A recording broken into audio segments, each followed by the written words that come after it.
இன்றைய நாள் உங்களுக்கு ஆசீர்வாதமான நாளாய் கர்த்தர் மாற்றி கொடுப்பார். இன்றைய தேற்றிடும் ஔஷதத்தின் மூலமாய் கர்த்தர் நமக்கு ஒரு அருமையான வார்த்தையை கொடுத்திருக்கிறார். 1 சாமுவேல் 16வது அதிகாரம் 23வது வசனத்தின் கடைசி பகுதி.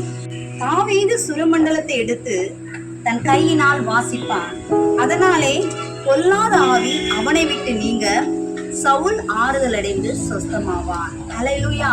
இஸ்ரவேலின் ராஜாவாக அபிஷேகம் பண்ணப்பட்டவர் சவுல்.